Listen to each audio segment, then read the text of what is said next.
Bismillahirrahmanirrahim. Assalamualaikum warahmatullahi wabarakatuh. Alhamdulillahirabbil alamin wa bihi nasta'inu ala umurid dunya waddin.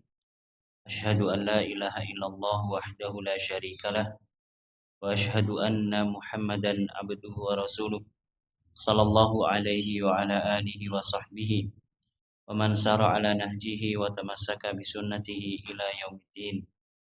Rabbi shrah li sadri wa yassir li amri wahlul 'uqdatam min lisani yafqahu qawli. Kita panjatkan puja dan puji syukur kehadirat Allah Azza wa Jal. Salawat dan salam semoga senantiasa tercurahkan kepada baginda kita, uswah hasanah kita Nabi Agung Muhammad sallallahu alaihi wasallam, kepada keluarga beliau, para sahabatnya serta segenap umat yang senantiasa setia mengikuti jalan hidup beliau dengan baik dan benar. Bapak Ibu rahimani wa rahimakumullah. Insyaallah kita akan melanjutkan kajian kita dari surat Al-Ghasyiyah. Dan tepatnya malam ini kita memasuki bagian yang kedua daripada tafsir surat ini. Pertemuan yang lalu kita telah membaca bagaimana kondisi orang-orang kafir. Itu kondisi mereka tatkala Allah tegakkan hari kiamat. Maka Allah Subhanahu wa taala timpakan kepada mereka hukuman, timpakan kepada mereka azab, sehingga mereka melakukan yaitu amalan yang membuat diri mereka lelah, amilatun nasibah. Mereka melakukan pekerjaan yang melelahkan, tasla naran hamiyah. Namun pada ujungnya mereka akan masuk ke dalam neraka yang menyala-nyala. Nah, di dalam neraka tersebut tusqa min ainin aniyah. Mereka diberikan minuman yang justru membuat diri mereka kehausan. Karena minuman penduduk neraka ya berupa air yang mendidih yang bisa menghancurkan pencernaan mereka. Laisa lahum ta'amun illa min dhari'. Mereka tidak diberikan makanan kecuali dari makanan yang berduri. Ketika mereka kelaparan, mereka tidaklah diberi makanan kecuali dari makanan yang berduri. La yusminu wa la yughni min ju'. Makanan tersebut tidak menjadikan seseorang bisa gemuk dan tidak bisa menghilangkan lapar. Dan pertemuan yang lalu kita sebutkan bahwa tujuan orang yang sedang makan atau tujuan orang yang makan itu adalah dua ini. Penggemukan atau menghilangkan rasa lapar yang ada di dalam dirinya. Orang yang sudah berkecukupan, maka dia makan sebagai bentuk sesuatu yang lebih. Adapun orang yang mungkin diuji dengan kesempitan, maka makanan yang mereka makan adalah untuk menghilangkan rasa lapar yang ada di dalam perutnya. Kemudian selanjutnya Allah Subhanahu wa taala mengabarkan tentang kondisi golongan yang kedua, yaitu golongan orang-orang yang akan mendapatkan kebahagiaan di akhirat. Kata Allah Subhanahu wa taala, wujuhu yawma idzin na'imah lisa'yiha radiyah fi jannatin 'aliyah la tasma'u fiha laghiyah fiha 'ainun jariyah fiha sururun marfu'ah wa akwabun mawdu'ah wa namariqu masfufah wa zarabiyyu mabthusah. Allah Subhanahu wa taala mengatakan wujuhu yauma idzin na'imah. Di sisi lain ada orang-orang yang wajahnya penuh dengan kebahagiaan. Na'imah, merasakan kenikmatan. Kenapa hal tersebut terjadi? Lisa'iha radiyah. Disebabkan karena usaha yang mereka lakukan adalah usaha yang diridhoi. amalan yang dia lakukan tatkala di dunia adalah amalan yang Allah ridhoi, amalan yang memang tidak mendatangkan kemurkaan Allah Subhanahu wa taala. Di manakah tempat tinggal mereka di akhirat nanti? Fi jannatin 'aliyah. Mereka tinggal di surga yang tinggi. Kata Syekh rahimahullah Al-Imam Abdurrahman bin Nasir As-Sa'di, wa amma ahlul khair fa wujuhuhum yaumal qiyamati na'imah. Adapun ahlul khair, orang-orang yang merupakan golongan orang-orang yang senantiasa melakukan kebajikan. Fa wujuhuhum, maka wajah mereka di hari kiamat kelak na'imah, akan merasakan kenikmatan. Ai qad jarrat alaihim nadratun na'im. Maksudnya apa? Wajah mereka nanti akan terpancarkan cahaya yang menunjukkan penuh atau banyaknya kenikmatan yang dirasakan. Ini ahlul khair, orang-orang yang akan Allah masukkan ke dalam surga. Golongan yang kedua yang Allah sebutkan dalam surat ini. Fanadarat abdanuhum, sehingga badan mereka pun juga bersinar. Wastanarat wujuhum, wajah mereka pun penuh dengan cahaya, memancarkan cahaya. Wasarru ghayatas surur, dan mereka merasakan kebahagiaan yang luar biasa, kebahagiaan yang mencapai puncaknya.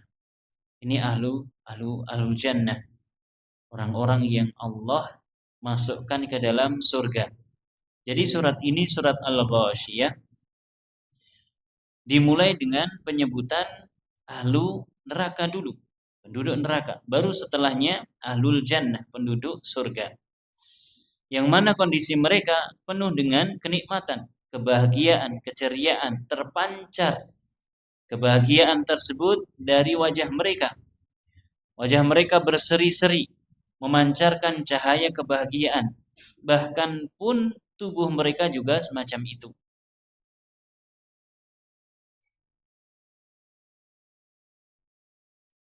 Nabi SAW mengatakan dalam sebuah hadis, beliau mengatakan, sesungguhnya kalian akan dipanggil di hari kiamat kelak ghurran muhajjalina min atharil wudu. Kalian akan dipanggil dalam keadaan ghurran muhajjalin, wajahnya putih dan juga lengannya putih, min atharil wudu, disebabkan karena bekas air wudu. Di hari kiamat kelak, Bapak Ibu rahimani wa rahimakumullah, kaum mukminin akan memiliki tanda. Tandanya yaitu wajah mereka akan bercahaya. Tanda mereka adalah wajahnya bercahaya. Ya, dalam beberapa surat disebutkan bahwa kaum mukminin akan mendapatkan cahaya dari Allah Subhanahu wa taala. Adapun kaum munafikin, mereka diberikan cahaya kemudian cahayanya dipadamkan. Kemudian cahayanya dipadamkan. Lalu dia mencari-cari cahaya. Mereka merasakan kegelapan yang sangat, kemudian mencari-cari cahaya. Bahkan Allah Subhanahu wa taala dalam surat Al-Baqarah menyebutkan tentang sifatnya orang-orang munafik, di mana mereka itu seperti orang yang berada dalam kegelapan malam yang diselimuti mendung dan hujan, kemudian mereka mencari-cari cahaya. Tatkala ada kilatan petir, mereka berjalan memanfaatkan cahaya petir tersebut. Namun tatkala kilat tersebut hilang, maka zulumatun fauqa zulumat, yang terjadi adalah kegelapan di atas kegelapan. Bapak Ibu bisa coba, kalau kita di dalam kegelapan malam, petang dedet, kemudian ada cahaya yang menyinari kita atau menyinari sekitar kita, sehingga kita bisa melihat. daerah-daerah tempat-tempat yang terkena cahaya tersebut. Kemudian matikan cahaya tersebut. Maka yang dirasakan adalah kegelapan yang lebih gelap dibandingkan sebelumnya. Dibandingkan sebelum adanya cahaya tersebut. Ini kondisi orang-orang munafik. Adapun kaum mukminin, Allah akan bangkitkan sebagaimana sabda Nabi SAW dalam keadaan wajah mereka bercahaya. Kemudian tangan mereka bercahaya. Min atharil wudu, sebabnya adalah karena berwudu. Mendengar hadis ini, Abu Hurairah radhiyallahu anhu memberikan tambahan. Beliau mengatakan faman istata'a an yutila ghurratahu falyaf'al. Barang siapa yang mampu untuk memanjangkan ghurrahnya, cahaya yang ada pada wajahnya, hendaknya dia lakukan. Sehingga Abu Hurairah radhiyallahu anhu mentakwilkan hadis ini dengan ketika beliau berwudu, wudunya tidak hanya sampai siku saja, tapi sampai pertengahan niki napa jenenge? Pertengahan lengan yang bagian atas. Niki lengan niki nggih, lengan sami. Kenapa? Karena mentakwilkan hadis tersebut. Karena dia ingin memanjangkan, melebarkan area yang akan dijadikan bercahaya oleh Allah Subhanahu wa taala. Ini kondisi kaum mukminin. Mereka memiliki tanda khusus yaitu bekas cahaya. Makanya Bapak Ibu rahimani wa rahimakumullah, di antara sunnah Nabi sallallahu alaihi wasallam adalah menjaga wudu. Maksudnya menjaga wudu itu bukan berusaha nun sewu ngempet entut supaya ora batal. Bukan. Namun ketika dia berhadas, wudunya batal entah karena buang air kecil, buang air besar, atau karena buang angin, maka dia mengulang wudunya. Supaya apa? Supaya senantiasa dalam keadaan berwudu. Karenanya sebagian para ulama kita mengatakan di antara faidah hadis Anas bin Malik, ihfazillaha yahfazka. Nabi mengatakan jagalah Allah, Allah akan menjagamu. Di antaranya adalah dengan menjaga wudu.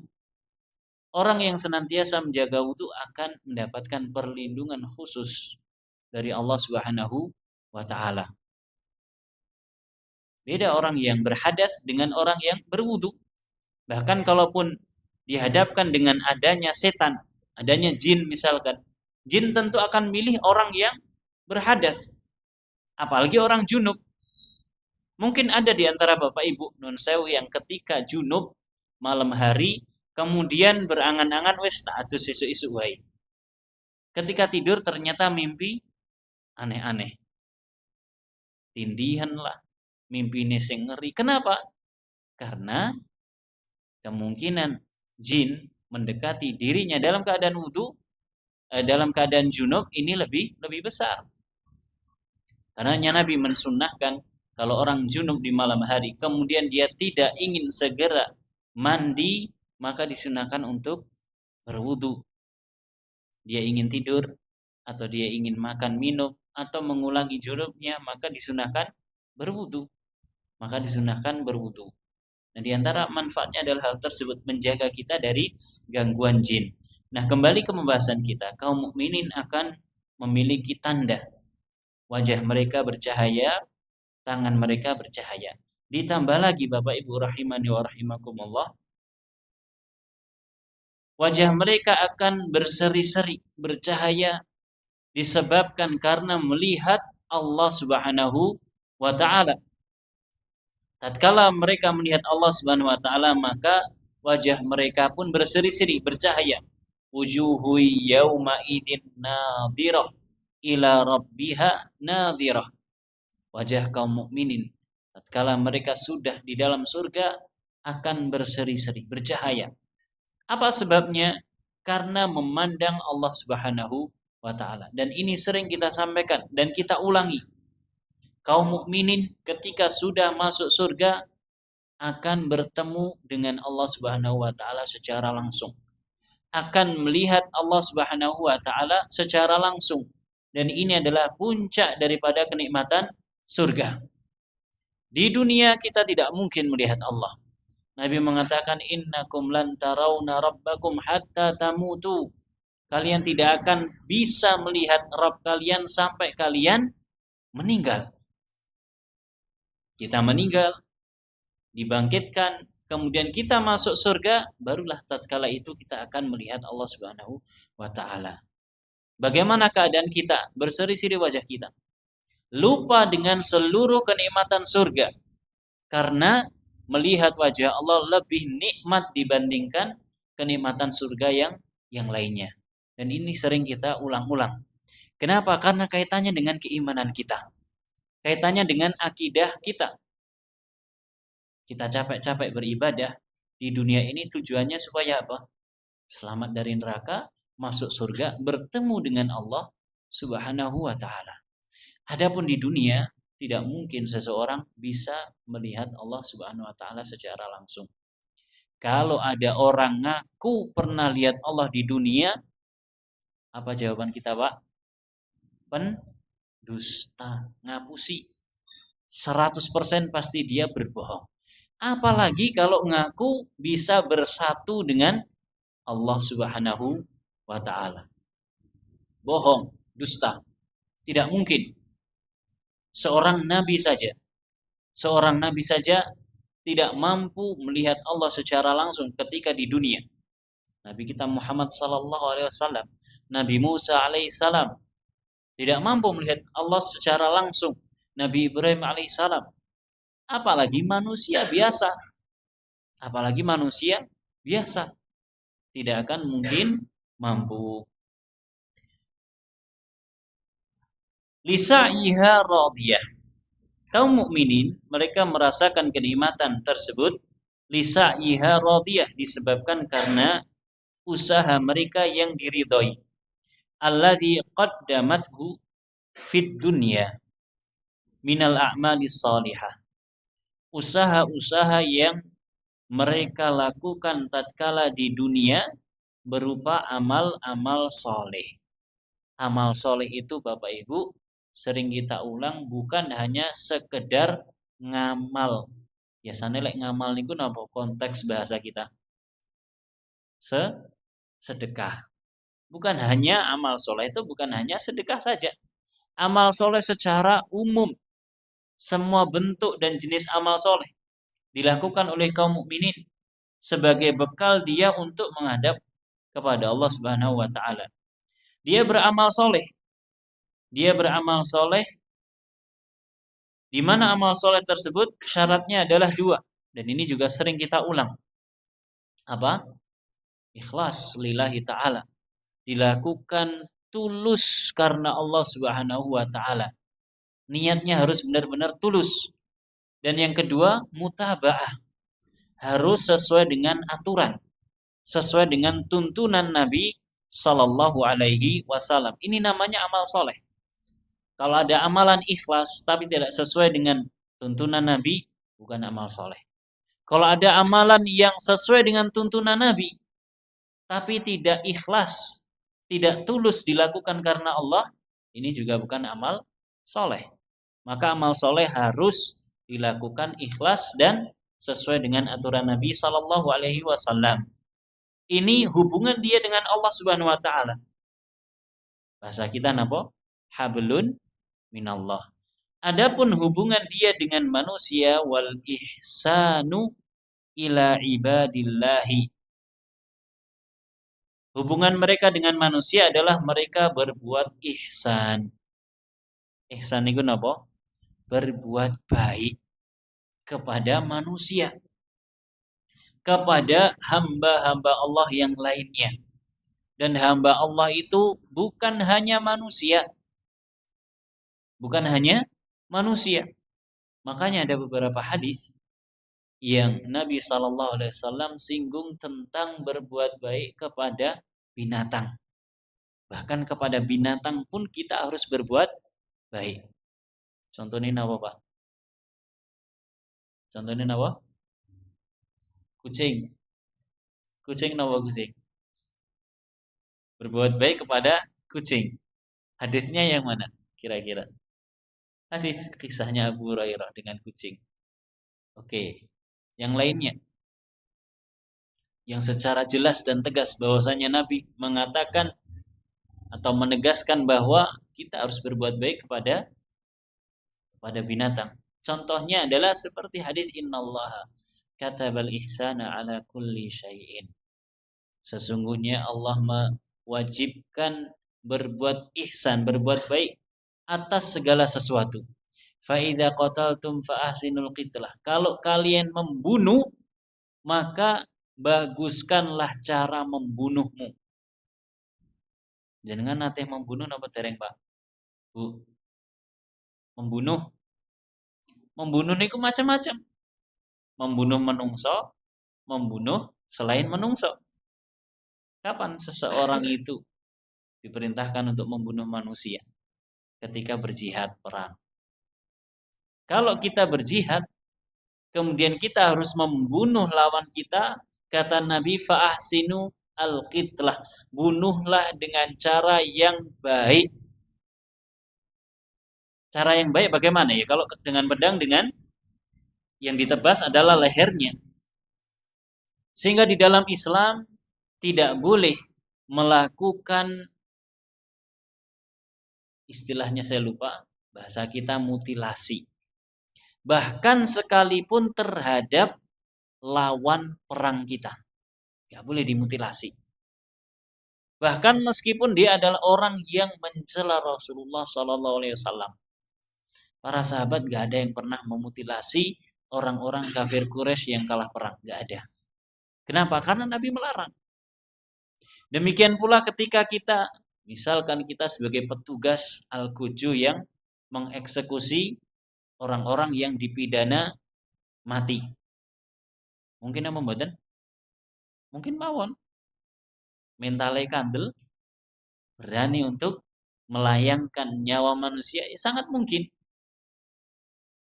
Fa'ahsinul qitlah, maka perbaguslah cara membunuhnya. Dan cara yang paling bagus untuk membunuh orang adalah dengan dipancung. Dan masing-masing negara memiliki cara yang berbeda-beda. Ya, di negara kita dengan ditembak bagian yang paling cepat matinya. Gini mboten, orang yang jadi apa jenenge tersangka yang dihukumi, yang dijatuhkan kepadanya hukuman mati, yang dijadikan sasaran adalah bagian yang akan cepat menjadikan dia mati. Napa kinten-kinten? Jantung atau mungkin kepala. Nggak ada aturan negara ditembak watangi dhisik ping telu kemudian sikile ping pindho. Nggak ada. Mana yang paling cepat? Ini penerapan hadis Nabi. Pertanyaannya, kenapa di Indonesia nggak pakai pancung? Saya tanya balik, siapa yang berani? Nyembelih sapi mohon rebutan kok. Rebutan apa? Nyekel buntut. Nyembelih sapi mohon rebutan kita. Rebutan nyekel ekor. Supaya nggak langsung melihat sapi yang disembelih. Ini membunuh manusia. Membunuh hewan pun juga demikian. Hewan-hewan yang tidak boleh dimakan. Atau hewan-hewan yang memang Nabi perintahkan untuk dibunuh. Maka kita bunuh dengan cara yang paling cepat matinya. Contohnya apa? Tikus. Pripun paling cepat? Diracun suwe. Kalau bisa dipendong, dipendong.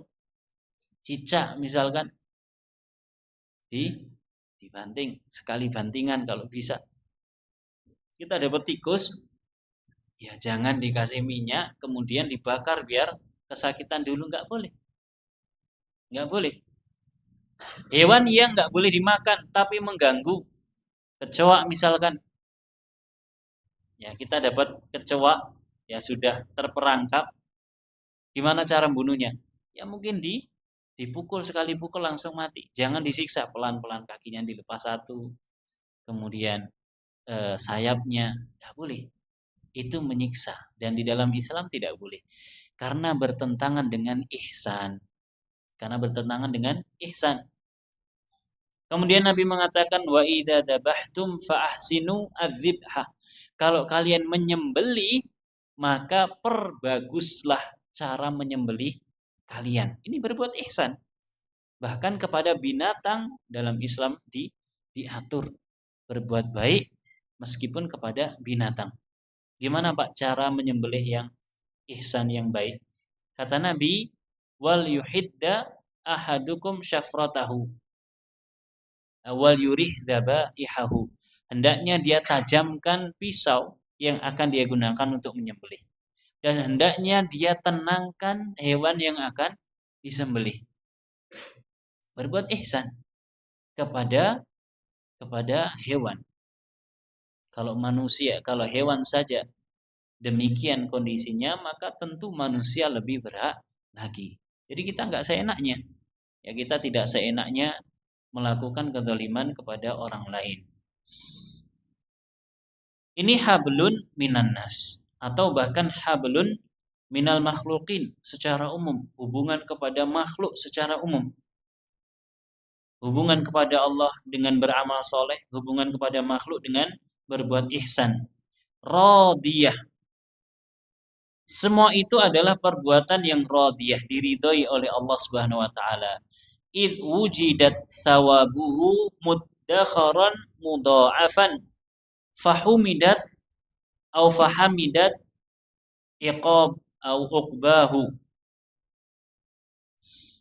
Ini adalah perbuatan yang Allah ridhoi sehingga pahalanya akan disimpan oleh Allah Subhanahu wa taala, muddakhar, dijadikan tersimpan untuk dirinya, mudha'afan, bahkan dilipat gandakan. Sehingga kesudahan dirinya pun akan baik, akan terpuji. Wa hasalalaha kullu ma tatamannahu, dan dia akan memperoleh segala sesuatu yang dia harapkan. Apa kuncinya? Dua hal. Beramal soleh ketika beribadah. Dia berusaha ibadah tersebut adalah ibadah yang soleh. Tulus ikhlas lillahi ta'ala dan sesuai dengan aturan syariat. Kemudian yang kedua, berbuat ihsan kepada sesama makhluk, wabil khusus kepada manusia. Maka ini semua akan menjadi kunci kebahagiaan di akhirat dan juga di dunia. Wadzalika annaha fi jannatin jami'atin li anwa'in na'imi kulliha 'aliyah. Yang demikian itu karena kondisi kaum mukminin kelak adalah fi jannah, di dalam surga. Jannah itu Bapak Ibu aslinya atau artinya secara letterlek adalah taman atau kebun. Taman atau kebun. Jenengan remen mboten Pak kalau masuk ke taman atau kebun. Remen. Hijau, pohonnya rindang, ya ada gemericik suara air mungkin, ada suara burung-burung. Nyaman. Jannah asalnya adalah seperti itu. Namun di surga kelak tentu berbeda dengan jannah yang ada di dunia. Dan ini menyambung pertemuan yang lalu. Orang kita wabil khusus orang Jawa, ketika menyebutkan orang yang sudah meninggal, napa? Jenat nggih. Jenate bapak, jenate simbok. Dari kata napa? Jannah. Kenapa dia sebutkan jannah atau jannat? Tafaul. Adanya harapan kepada Allah Subhanahu wa taala. Semoga orang yang meninggal ini, sedang kita sebut-sebut orangnya ini, dia diberi balasan dengan jannah. Diberi balasan dengan jannah. Ini tafaul. Sama halnya dengan apa yang kita sampaikan kemarin, almarhum. Kenapa disebut dengan almarhum? Karena tafaul, harapan kepada Allah Subhanahu wa taala orang yang sedang kita sebutkan. Dan dia sudah meninggal ini akan mendapatkan rahmat dari Allah Subhanahu wa taala. Kondisi kaum mukminin, mereka fi jannatin 'aliyah. Mereka berada di surga jami'atin, yang mana surga ini mengumpulkan seluruh kenikmatan, kulliha, seluruhnya. 'Aliyatin. Surga itu letaknya tinggi. fi mahalliha wa manaziliha. Tempatnya, kedudukannya, manzilahnya tinggi. Kalau surga itu tinggi dan surga memiliki tingkatan atau derajat, maka neraka itu rendah. Dan neraka pun juga memiliki tingkatan atau darokat. Kalau derajat itu ke atas, kalau ke bawah itu darokat. Neraka pun juga bertingkat-tingkat. Tidak sama neraka nih wong kafir, wong munafik dengan orang mukmin yang mungkin melakukan dosa. Tidak akan sama. Orang kafir jelas Allah sebutkan dalam ayat-ayat, orang munafik jelas Allah sebutkan dalam ayat-ayat. Innal munafiqina fid darkil asfali minan nar. Sesungguhnya orang-orang munafik itu letak mereka adalah di kerak neraka. Kerak niku paling ngisor napa paling ngisor? Dengan pirsa kalau lagi ngliwat wonten kerak ini kok paling ngandap, boten ten tengah-tengah. Paling ngandap. Adapun kaum mukminin tentu tidak akan diletakkan di neraka yang paling dasar. Maka surga bertingkat-tingkat derajat, neraka pun juga bertingkat ke bawah darokat. Fi jannatin aliyah, famahalluha fi a'la illiyin. Kaum mukminin, tempat tinggal mereka adalah di tempat tinggalnya orang-orang yang tertinggi. Illiyin, bukan alawiyin ya. Illiyin. Wa manaziluha masakinu aliyah. Tempat tinggal mereka, rumah mereka adalah rumah-rumah yang tinggi. Kita kalau lihat rumah yang tinggi besar, takjub napa heran? Ya takjub campur heran. Masya Allah, dhuwur tenan. Kayak iki pirang tingkat yang jerone. Begitulah kondisi kaum mukminin di surga kelak. Istana mereka tinggi, ditinggikan oleh Allah Subhanahu wa taala. Laha ghurafun min fauqil ghuraf. Terdapat kamar-kamar yang bertingkat-tingkat di dalamnya. Jenengan bayangaken monggo, tapi tidak mungkin sama dengan hakikat yang ada di surga kelak. Mabaniyah yushrifuna minha ala ma a'adda Allahu lahum minal karamah. Dan mereka akan mendapatkan kemuliaan dengan sebab apa yang Allah sediakan untuk mereka berupa karomah. Karomah niku napa? Kemuliaan. Allah muliakan kaum mukminin dengan dimasukkan ke dalam surga, diberikan tempat tinggal yang tinggi dan juga kamar-kamar yang bertingkat-tingkat. Wallahu taala a'lamu bisawab. Bapak Ibu rahimakumullah, ini yang bisa disampaikan. Mudah-mudahan bermanfaat. Insyaallah kita lanjutkan pada pertemuan yang mendatang. Wallahu taala a'lam. Kita akhiri dengan membaca doa kafaratul majlis.